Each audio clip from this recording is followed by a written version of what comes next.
En un estudio realizado por el Ministerio de Cultura el 2018, se concluyó que la mayoría de los peruanos no conoce el significado del término diversidad cultural, esto a pesar de que el Perú sea un país con gran diversidad, ya que en su territorio alberga por lo menos 47 lenguas originarias.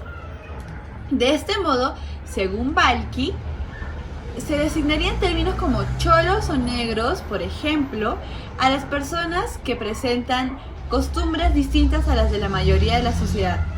Para evitar estos casos, desde hace ya más de 50 años, el Estado peruano incorporó la educación intercultural bilingüe en el currículo escolar, según el peruano. A pesar de que existan leyes que protejan la diversidad, estas no son eficientes.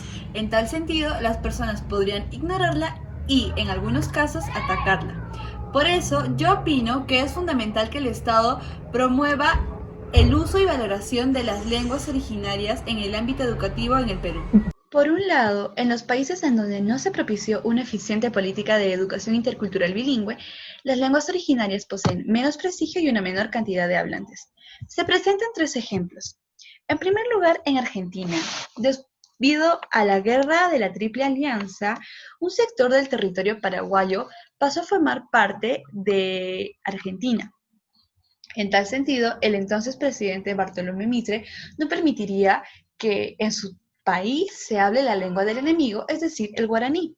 Por eso, se implementó una política de enseñanza solo en castellano para propiciar la unificación del país. O sea, no se enseña guaraní. Esto hasta la actualidad. Así, aunque las personas que habiten en estos territorios deseen que se les enseñen sus lenguas maternas, no pueden hacerlo debido a que el Estado no presenta una correcta política de educación intercultural. Por eso, el guaraní en este territorio se encuentra en preocupante decadencia. En Ecuador, según una investigación realizada por Oquendo a personas de las provincias del Cañar, cuya lengua materna es el quichua, se observa cómo éstas prefieren el español. Esto por dos motivos. Uno es porque las comunidades indígenas poseen nula autonomía, incluso en el ámbito educativo. Así, el Estado coloca en las escuelas interculturales bilingües profesores, pero que no saben la realidad social de estas comunidades.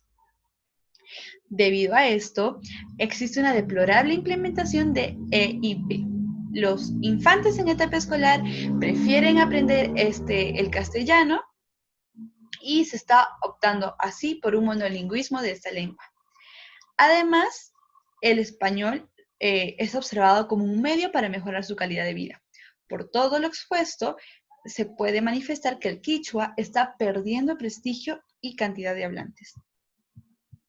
En Chile, en el ámbito educacional, se optó por una enseñanza de la cultura predominante, o sea, el español. De este modo, se generan desigualdades de oportunidades en el sistema educativo en vez de promover la igualdad de todos. Esto es un caso especial que le afecta a los mapuches, una comunidad chilena. Así, en un estudio realizado por Gunderman y otros, se observa cómo estos mapuches se expresan en castellano en vez de expresarse en su lengua originaria, que es el mapudungún. Entonces, aquí también se está optando por un monolingüismo del castellano. Por otro lado, si no se promueve la educación intercultural y el respeto de las lenguas originarias entre los alumnos de los centros educativos urbanos, la cantidad de hablantes de dichas lenguas y su riqueza cultural asociada disminuiría.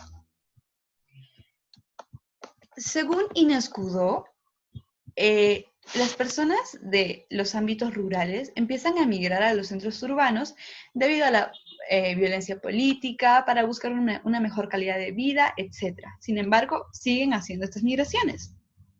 Ahora, según Zavala y Córdoba, a los niños de las escuelas interculturales bilingües se les enseña con una política de castellanización. ¿Esto qué quiere decir? Que se les enseña en español, en castellano. Entonces, estos niños van a aprenderlo, pero lo van a adecuar a su forma de hablar. Así surgiría una especie de motoseo.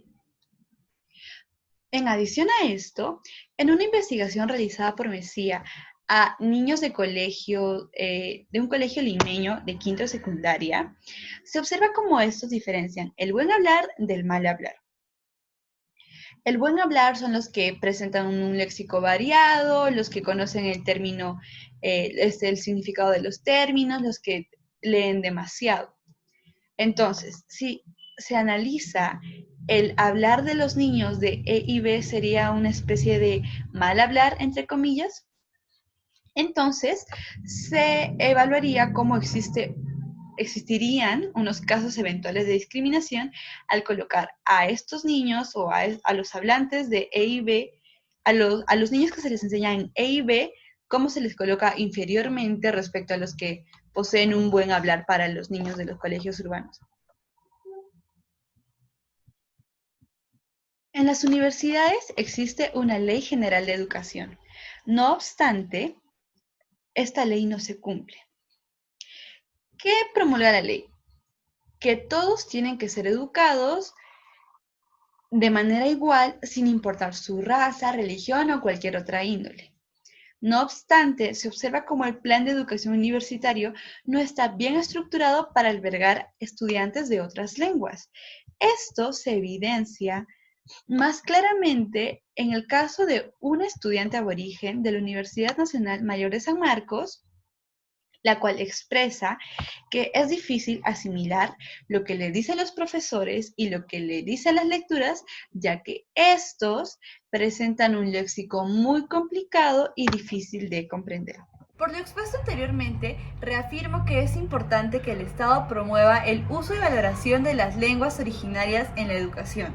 De este modo, se evitará el desprestigio de estas y, al ser respetadas, los hablantes de las lenguas originarias no rechazarán su cultura. Por ende, no se atentará contra la riqueza cultural y lingüística que estas lenguas representan. Gracias.